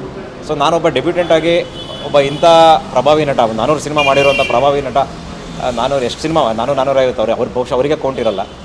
ಅಂಥವ್ರ ಜೊತೆ ನಾವು ಮಾಡಬೇಕು ಅಂತ ಬಂದಾಗ ಅವರಿಂದ ನಾನು ಕಲಿಯೋದು ಭಾಳ ಇರುತ್ತೆ. ಅವರೂ ಸಹ ನನಗೆ ಏನಾದ್ರು ಒಂದು ಹೇಳಬೇಕು. ಸೊ ಹಾಗಿದ್ದಾಗಲೇ ನನಗೆ ಅವ್ರ ಜೊತೆ ಏನೋ, ಸೊ ಹಾಗಾಗಿ ಆ ಥರದ ಪಾತ್ರಕ್ಕೆ ಅವರೇ ಬೇಕು ಅನ್ನೋ ಥರ ಅನಿಸುತ್ತೆ. ಸೊ ಅದರಲ್ಲಿ ಮತ್ತೆ ಒಂದು ಡಿಫ್ರೆಂಟ್ ವೇ, ಅಂದರೆ ನಮ್ಮ ಕರ್ನಾಟಕದಲ್ಲಿ ರಘು ಸರ್ದು ಈ ಥರದ ಪಾತ್ರ ತುಂಬ ಬೆರಳೆಣಿಕೆ. ಸೊ ಈ ಒಂದು ಹೊಸ ಅಪ್ರೋಚ್ ಮೂಲಕ ಬಂದ್ಬಿಡೋಣ ಅಂತ ಬಂದಿದ್ದೆ ಅಷ್ಟೇ. ಈ ಶಾಕಾಹಾರಿ ಸಿನಿಮಾನ ಒಂದು ಫುಡ್ಗೆ ಹೋಲಿಸ್ಬೇಕಂದ್ರೆ ಯಾವುದಕ್ಕೆ ಹೋಲಿಸ್ಬೋದು? ಫ್ರೂಟಿಗ ಫುಡ್ ಒಂದು ಆಹಾರಕ್ಕೆ ಹೋಲಿಸ್ಬೇಕು ಅಂದರೆ ಯಾವ ಸರಿಯಾಗಿ? ಹಲಸಿನ ಹಣ್ಣು, ಅದು ಮಲೆನಾಡು ಕಡೆನೇ ಜಾಸ್ತಿ ಸಿಗುತ್ತೆ. ಹಲಸಿನ ಹಣ್ಣಿಗೆ ಹೋಲಿಸ್ಬೋದು. ಹಣ್ಣಿಗೆ ಹೋಲಿಸೋದು ಅದೇ ಇನ್ನೋಸೆನ್ಸ್ ಅಂತ ಹೇಳಿದ್ರೆ, ಒಳಗಡೆ ಇನ್ನೋಸೆನ್ಸ್ ಇದೆ, ಹೊರಗಡೆ ಮುಳ್ಳಿದೆ, ಕ್ರೌರ್ಯ ಇದೆ. ಹಂಗೆ ಬ್ರುಟಾಲಿಟಿ ಸಿಗುತ್ತೆ ಸ್ಟಾರ್ಟಿಂಗಲ್ಲೇ, ಮತ್ತು ಅಂಟಂಟು ಸಿಗುತ್ತೆ, ಹಿಂಸೆ ಆಗುತ್ತೆ. ನೀವು ಫಸ್ಟು ಹಲಸಿನ ಹಣ್ಣು ಹಾಕ್ಕೊಂಡಾಗ ನಿಮಗೊಂದು ಅಂಟು ಇರುತ್ತೆ, ಚುಚ್ಚುತ್ತೆ, ಒಂಥರ ಇರಿಟೇಷನ್ ಇರುತ್ತೆ. ಬಟ್ ಆ ಹಲಸಿನ ಹಣ್ಣು ನೀವು ಸವಿಯೋದೇ ಒಳಗಿರೋ ಇನ್ನೋಸೆನ್ಸಿಂದನೋ ಅಥವಾ ಒಳಗಿರೋ ಆ ಒಂದು ಸವಿಯಿಂದ ಅಥವಾ ಟೇಸ್ಟಿಂದ. ಪಕ್ಕ ತೊಳೆ ಸಿಗೋವರೆಗೂ ಅಲ್ಲಿವರೆಗೂ ಒಂಚೂರು ಹಿಟ್ ಮಾಡ್ಬೇಕು. ಅದೇ ಸಿನಿಮಾ 16ಕ್ಕೆ. ಹೌದು. ಈಗ ಸಿನಿಮಾ ಟ್ರೈಲರ್ ನೋಡಿದಾಗ ಏನು ತುಂಬ ಕಂಟೆಂಟ್ ಸ್ಟ್ರಾಂಗ್ ಆಗಿದೆ, ಅದೇ ಥರ ಟೆಕ್ನಿಕಲ್ ಟೀಮು ಸ್ಟ್ರಾಂಗ್ ಆಗಿದೆ, ಇಡೀ ಸಿನಿಮಾ ಒಂಥರ ಸ್ಟ್ರಾಂಗ್ ಆಗಿದೆ ಗುರು ಇದು ಅಂತ ಅನಿಸಿತ್ತು. ಸೊ ಅದನ್ನ ತೆರೆ ಮೇಲೆ ತಂದಿದ್ದು ಹೆಂಗೆ ಅಂತ? ಇಲ್ಲ, ನನಗೆ ಸಾಧ್ಯ ಆಯ್ತು ಆ ಥರದ್ದೊಂದು. ಖಂಡಿತ. ಅಂದರೆ ನನಗೆ ಬರವಣಿಗೆ ಆಗೋ ತನಕ, ಬರವಣಿಗೆ ಅದಕ್ಕೊಂದು ಕಂಪ್ಲೀಟ್ ಆಗೋ ತನಕ ನಾನು ಒಬ್ಬನೇ, ಅಂದರೆ ಅದ್ರದ್ದೊಂದು ಟ್ರಾವೆಲ್ ಮಾಡ್ಕೊಂಡಿದ್ದೆ. ಒನ್ಸ್ ಅದೊಂದು ಡ್ರಾಫ್ಟ್ ಅಂತ ಆದಮೇಲೆ ನನಗೆ ಸಪೋರ್ಟ್ ಮಾಡಿದ್ದೆ ನಮ್ಮ ಟೆಕ್ನಿಕಲ್ ಟೀಮ್. ನನಗೆ ವಿಶ್ವಜಿತ್ ನನ್ನ ಒಬ್ಬ ಮೇನ್ ಸಪೋರ್ಟ್, ನನಗೆ ಒಂದು ಟೆಕ್ನಿಕಲ್ ಮತ್ತು ಒಂದು ಕ್ರಿಯೇಟಿವ್ ಸಪೋರ್ಟ್.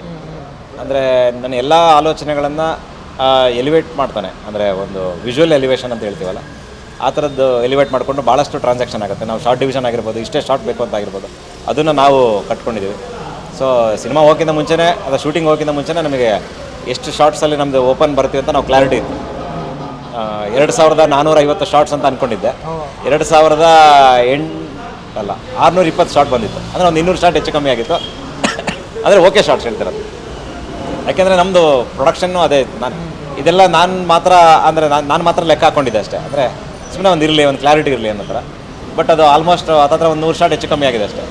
ಇಟ್ಸ್ ಗುಡ್ ಅಲ್ವಾ? ಅಂದರೆ ಒಂಥರ ಏನೋ ಒಂದು ಅಂದ್ಕೊಂಡಂಗೆ ಆಗಿದೆ ಅನ್ನೋ ಥರ. ಸೊ ಅದು ಅವನು ಒಂದು ಇದು. ಮತ್ತು ಆಮೇಲೆ ಶಶಾಂಕ್ ಆಗಿರ್ಬೋದು, ನಮ್ಮ ಎಡಿಟ್ರು, ಅವನು ನಮ್ಮ ಶಿವಮೊಗ್ಗದವನೇ. ಆ್ಯಂಡ್ ಮೋರೋವರ್ ಇನ್ನೊಂದು ಹೇಳ್ಬೇಕು, ನಮಗೆ ಈ ಸಿನಿಮಾ ಕಾರಣ ಆಗೋದಕ್ಕೆ ಅವನು ಕಾರಣ. ನಮಗೆ ಪ್ರೊಡ್ಯೂಸರ್ ಸಿಕ್ಕಿದ್ದೆ ಅವನಿಂದ, ನಮ್ಮ ಪ್ರೊಡ್ಯೂಸರ್. ಸೊ ಅವನು ಒಂದು ಮೇನ್ ಕಾರಣ. ಶಶಾಂಕ್ ಒಂದು ಒಳ್ಳೆ ಸಪೋರ್ಟ್ ಇದೆ. ಆಮೇಲೆ ಇವ್ರ ಜೀವನ್ ಸಾಥಿ, ಜೀವನ್ ಸಾಥಿ ನಮ್ಮ ಡೈರೆಕ್ಟ್ರು, ಇವರ ಡೈರೆಕ್ಟರ್, ಸಿನಿಮಾ ಡೈರೆಕ್ಟರ್, ಅವ್ರ ಮನೆ ಡೈರೆಕ್ಟ್ರು. ಆ್ಯಂಡ್ ಮೋರೋವರ್ ಹೆಂಗೆ ಅಂದರೆ ಅವರೇ ಎಕ್ಸಿಕ್ಯೂಟಿವ್ ಪ್ರೊಡ್ಯೂಸರ್. ಸಂಪೂರ್ಣ ಫಿನಾನ್ಷಿಯಲ್, ಇಲ್ಲಾಂದರೆ ಫಿನಾನ್ಷಿಯಲ್ ಅದಕ್ಕೇನಂತಾರೆ, ಟ್ರಾನ್ಸಾಕ್ಷನ್ಸ್ ಇರ್ಬೋದು ಅಥವಾ ಡಿಸಿಷನ್ಸ್ ಇರ್ಬೋದು, ಅದೆಲ್ಲ ನಂಬರ್ಗಳಷ್ಟು ಅವರೇ ನೋಡಿದ್ದು. ನಮಗೆ ಸ್ವಲ್ಪ ನಂಬರ್ ನೋಡಿದ್ರೆ ತಲೆ ತಿರುಗ್ತದೆ. ನಾವು ಇದನ್ನ ನೋಡ್ಕೊಂಡು ನಂಬರ್ ನೋಡಿದ್ರೆ ನಮಗೆ ಇನ್ನೊಂದು ತಲೆ ತಿರುಗ್ತಾನೆ, ಡೈಲಿ ತಲೆ ತಿರುಗುತ್ತೆ. ಅದು ಕಂಪ್ಲೀಟ್ ಮ್ಯಾನೇಜ್ ಮಾಡಿದ್ದಾವೆ. ಸೊ ಈ ಥರದ್ದು ಎಕ್ಸಿಕ್ಯೂಷನ್ ಅಂದರೆ ನಮ್ಮದು ಒಂಥರ ಫ್ಯಾಮಿಲಿ ಸಪೋರ್ಟ್ ಅಷ್ಟೇ. ಇದೊಂಥರ ಇವನು ಅರ್ಷ ಆಗಿರ್ಬೋದು, ನಾವೆಲ್ಲ ಒಟ್ಟಿಗೆ ಇದ್ದವರು. ಇವನು ಪ್ರೊಡಕ್ಷನ್ನ ಮ್ಯಾಕ್ಸಿಮಮ್ ನೋಡ್ಕೊತಿದ್ದ, ಲೊಕೇಶನ್ ಟೈಮಲ್ಲಿ ಸಪೋರ್ಟ್ ಮಾಡ್ತಾ. ಮತ್ತು ಆಮೇಲೆ ವಿನಯ್ ಅಂತ ಕ್ಯಾರೆಕ್ಟರ್ ಮಾಡಿದ್ದಾನೆ, ಅವನು ಪ್ರೊಡಕ್ಷನ್ ಕಂಟ್ರೋಲರಾಗಿ ಕೆಲಸ ಮಾಡಿದ್ದಾನೆ. ಆಮೇಲೆ ನನ್ನ ಡೈರೆಕ್ಷನ್ ಟೀಮ್ ಇರ್ಬೋದು. ಸೊ ಇದೆಲ್ಲ ಒಂದು ಟೆಕ್ನಿಕಲ್ ಟೀಮ್. ಯಾರು ಶ್ರೀಪತಿ, ಶಿವು, ಹರೀಶ್ ಇವರೆಲ್ಲ ನಮಗೆ ಭಾಳಷ್ಟು ಸಾಥ್ ಕೊಟ್ಟಿದ್ದಾರೆ. ಅಂದರೆ ಒಂದು ಎಕ್ಸಿಕ್ಯೂಷನ್ ಅಂತ ಬಂದಾಗ, ಅಂದರೆ ತಮ್ಮ ಸಿನಿಮಾ ಅನ್ನೋ ಥರನೇ ಮಾಡ್ಕೊಂಡು ಹೋಗಿರೋದು. ಮತ್ತು ಆಮೇಲೆ ಅವರಿಗೂ ಅನಿಸಿದೆ, ಅಂದರೆ ಒಂದು ಒಳ್ಳೆ ಸಿನಿಮಾ ಮಾಡಬೇಕು, ಅಂದರೆ ಒಳ್ಳೆ ಸಿನಿಮಾ ಇದು, ಒಂದು 100% ಕೊಟ್ಟರೆ ಒಂದು ಬೇರೆ ಥರದ್ದು ಆಗತ್ತೆ ಇದು ಅನ್ನೋ ಥರ. ಸೊ ಇವರೆಲ್ಲರ ಸಪೋರ್ಟಿಂದ, ಮತ್ತು ಆಮೇಲೆ ಇದರಿಂದ ನಮಗೆ ಅಂದರೆ ಅಂದ್ಕೊಂಡಿದ್ದು ಎಕ್ಸಿಕ್ಯೂಟ್ ಮಾಡೋಕ್ಕೆ ಸಾಧ್ಯ. ಅನ್ಕೊಂಡಿದ್ದ ಡೇಸಲ್ಲಿ ನಾವು ಯಾವುದೂ ಸಹ ಒಂದಿನೂ ಹೆಚ್ಚು ಕಮ್ಮಿ ಆಗಿಲ್ಲ. ಅಂದರೆ 35 ಡೇಸ್ ಅಂತ 35 ಡೇಸ್. ಸೊ ಹೀಗೆ ಮುಗಿಸ್ಕೊಂಬಂದಿದ್ವಿ. ಸೊ ಅಷ್ಟೇ, ಇದು ನಮಗೆ ಎಕ್ಸಿಕ್ಯೂಷನ್ ನಮ್ಮ ಟೀಮ್ ನಮ್ಮದು. ಮತ್ತು ಇವು ಮ್ಯಾಕ್ಸಿಮಮ್ ಎಲ್ಲ ಮಲ್ನಾಡಿನವರೇ, ಪ್ರತಿ ಮೂಲೆನೂ ಗೊತ್ತು ಎಲ್ಲರಿಗೂ. ಲೋಕಲ್ ಸಪೋರ್ಟು ಮಲ್ನಾಡಿ, ಲೋಕಲ್ ಸಪೋರ್ಟ್. ನಮ್ಮ ಪ್ರೊಡಕ್ಷನ್ ಹುಡುಗರು ಇರ್ಬೋದು, ಅವರೆಲ್ಲ ನಮ್ಮ ತೀರ್ಥಹಳ್ಳಿ ಹುಡುಗರೇ ಇದ್ದಿದ್ದು. ಅಲ್ಲಿಂದ ರಂಗಭೂಮಿ ಕಲಾವಿದರು ಕಾರ್ತಿಕ್, ನಿರಂಜನ್ ಪವಾರ, ಇನ್ನೂ ಸಾಕಷ್ಟು ಜನ, ಹೆಸರು ತಕ್ಷಣಕ್ಕೆ ನೆನಪಿಗೆ ಬರ್ದೇ ಇರೋಷ್ಟು ಜನ ನಮಗೆ ಅಲ್ಲಿ ಸಪೋರ್ಟಿಗೆ ನಿಂತಿದ್ದಾರೆ. ಇಡೀ ಮಲ್ನಾಡಿನ ಮಂದಿ ನಿಂತಿದೆ, ಮುಖ್ಯವಾಗಿ ಮೇಳ್ಗಿ ಜನ ನಿಂತಿದ್ದಾರೆ. ಇಡೀ ಊರೇ ಹರೀಶ್ ಭಟ್ರಾದಿಯಾಗಿ ಮೇಳ್ಗಿ ಜನ. ಹೌದು. ಅವರೆಲ್ಲರೂ ಸಪೋರ್ಟಿಂಗ್ ನಿಂತಿದ್ದಾರೆ. ನಾವು ಅಲ್ಲಿ ಊರಲ್ಲಿ ಏನೋ ಮಾಡ್ತಿದ್ದೀವಿ ಅಂತಂದಾಗ ಯಾರು ಏನೋ ಯಾಕೆ ಏನೋ ಅಂತ ಏನೋ ಅಷ್ಟೆಲ್ಲ ಇದಾರಿಲ್ಲ. ನಾವು ಮಲೆನಾಡವರು ಅಂತಲೇ ಟ್ರೀಟ್ ಮಾಡಿ ಮನೆಯೊಳಗೆ ಬಿಟ್ಕೊಂಡು ಶೂಟಿಂಗ್ ಮಾಡೋಕ್ಕೆ ಅವಕಾಶ ಮಾಡಿಕೊಟ್ಟು ನಮ್ಗೆ ತುಂಬ ಚೆನ್ನಾಗಿ ನೋಡ್ಕೊಂಡಿದ್ದಾರೆ. ಇನ್ಫ್ಯಾಕ್ಟ್ ನಮಗಲ್ಲಿ ಹಿಂದ್ಗಡೆ ಪೊನ್ನಕ್ಕ ಆಗಿರ್ಬೋದು, ಅವರಂತೂ ಅವ್ರ ಮನೆ ಅಂಗಳದಲ್ಲೇ ಊಟ ಮಾಡ್ತಿದ್ವಿ, ನಮ್ಮ ಜೊತೆಗೆ ಊಟ ಮಾಡ್ತಿದ್ರು. ಇವೆಲ್ಲ ನೆನೆಸ್ಕೊಂಡಾಗ ಒಂದು ಸಿನಿಮಾ ಆಗೋದಕ್ಕೆ ಬರೀ ಒಂದು ತಂಡ ರೆಡಿ ಇದ್ದರೆ ಅಥವಾ ಕತೆ ಆ್ಯಕ್ಟರ್ಸ್ಗಳು ರೆಡಿ ಇದ್ದರೆ ಮಾತ್ರ ಸಾಧ್ಯ ಇಲ್ಲ. ಅದೊಂದು ಅಂದರೆ ಈ ಥರ ನೇಟಿವ್ ಸಿನಿಮಾ ಆಗೋದಕ್ಕೆ ಅದು ಆಗುತ್ತದು, ಅದು ಆಗಿಸ್ಕೊಳುತ್ತೆ, ಹೆಂಗಾದರೂ ಆಗಿಸ್ಕೊಳುತ್ತದು. ಆ ಕತೆ ಅದು ಗಟ್ಟಿ ಇದ್ದರೆ, ನಮ್ಮ ಕೆಲಸ ನಮ್ಮ ಶ್ರಮ ಗಟ್ಟಿ ಆಗ್ತದ್ರೆ ಅದು ಆಗಿಸ್ಕೊಳುತ್ತೆ ಅನ್ನೋದು ನಮಗೆ ಇಡೀ ಆ ಪ್ರೋಸೆಸ್ಸಲ್ಲಿ ತುಂಬ ಚೆನ್ನಾಗಿ ಗೊತ್ತಾಗೋದು. ಈಗ finally 16th release February 16th cinema release ಆಗ್ತಿದೆ. So all the best sir, ಒಳ್ಳೆದಾಗಲಿ. Thank you so much. Thank you all the best, thank you ಒಳ್ಳೆದಾಗಲಿ. Thank you thank you thank you 16ಕ್ಕೆ ಮರಿದೇನೆ ಹತ್ತಿರದ ಚಿತ್ರಮಂದಿರದಲ್ಲಿ ಬಂದು ಸಿನಿಮಾ ನೋಡಿ. ಮತ್ತು ಇನ್ನೊಂದು ಥ್ಯಾಂಕ್ಸ್ ಹೇಳೋದು ಮರ್ತಿದ್ದೆ, Ferment resto bar Kathriguppe. So ಇವರು ಇವತ್ತು ನಮಗೆ ಲೊಕೇಶನ್ ಪಾರ್ಟ್ನರ್ ಆಗಿದ್ದಾರೆ. ಸೊ ಅವ್ರಿಗೂ ಕೂಡ thanks. And Naveen, thank you so much. ಗೆಳೆಯನಾಗಿ ಒಬ್ಬ ಒಂದು ಯೂಟ್ಯೂಬ್ ಚಾನಲ್ನ ನಿರ್ವಾಹಕನಾಗಿ ಆ್ಯಂಕರ್ ಆಗಿ ಈ ಸಾಧನೆಗಳು ನಿಮ್ಮದು ಕೂಡ ಮುಂದುವರಿಯಲಿ ಅಂತ ತಂಡದ ಪರವಾಗಿ ವೈಯಕ್ತಿಕವಾಗಿ ನಾನು ಹಾರೈಸ್ತೀನಿ. Thank you so much. Thank you. Thank you.